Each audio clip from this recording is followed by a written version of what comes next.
Halo semuanya, perkenalkan saya Kadek Bayu Wijaya dari kelas Manajemen Pemasaran Pagi. Nomor absen saya nomor absen 10. Dan di video kali ini saya akan menjawab soal mata kuliah Komunikasi Bisnis. Dan untuk soal yang pertama itu saya diminta merevisi pesan bisnis agar menjadi lebih profesional, sopan, jelas dan persuasif. Oke, langsung saja untuk soal yang pertama. Baik, untuk soal yang pertama, sebelum direvisi seperti ini, kemudian saya akan merevisinya menjadi seperti ini. Berikut revisi pesan bisnisnya. Perkenalkan, saya Bayu dari tim Customer Service. Kepada yang terhormat Bapak atau Ibu pelanggan, kami mohon maaf atas keterlambatan pengiriman pesanan Anda, dikarenakan ada sedikit kendala pada proses gudang kami. Sebagai bentuk tanggung jawab, pesanan Anda akan segera kami proses kembali dan dijadwalkan dikirim paling lambat minggu depan. Kami sangat menghargai kesabaran dan pengertian Bapak atau Ibu. Jika ada pertanyaan lebih lanjut, silahkan menghubungi layanan pelanggan kami.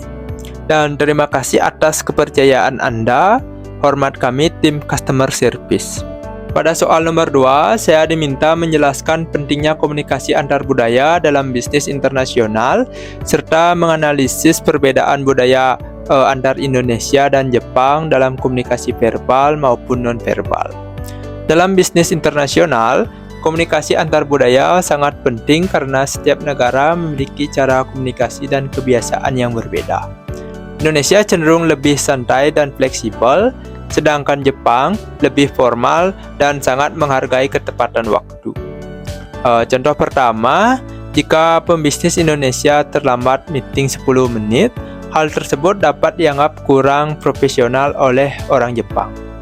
Solusinya adalah datang lebih awal dan menghargai waktu. Contoh yang kedua, menyampaikan kritik secara langsung dapat membuat orang Jepang merasa kurang nyaman karena budaya mereka lebih berhati-hati dalam berbicara. Solusinya adalah menggunakan bahasa yang lebih halus dan diplomatis. Jadi, memahami budaya negara lain sangat penting agar komunikasi bisnis berjalan lancar dan terhindar dari miskomunikasi. Pada soal nomor 3, saya diminta membuat contoh email bisnis profesional kepada klien terkait keterlambatan pengiriman pesanan. Subjek, permohonan maaf atas keterlambatan pengiriman. Yang terhormat Bapak atau Ibu, kami mohon maaf atas keterlambatan pengiriman pesanan Anda karena adanya sedikit kendala distribusi.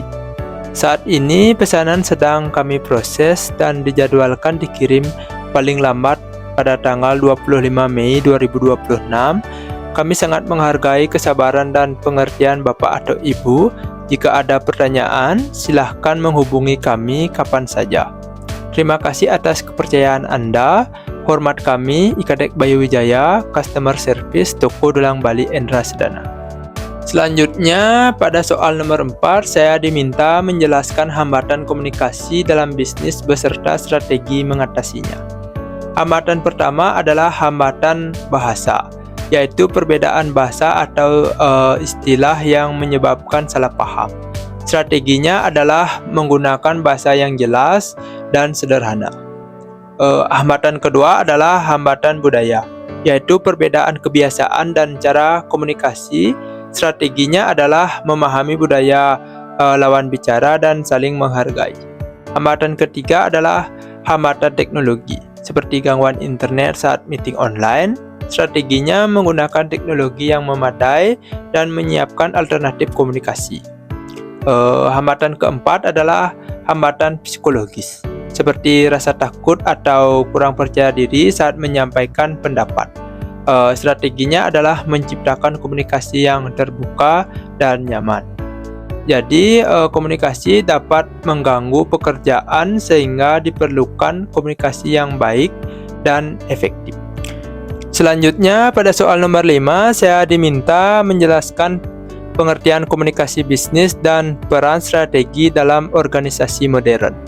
Komunikasi bisnis adalah proses penyampaian informasi dalam perusahaan untuk mencapai tujuan organisasi.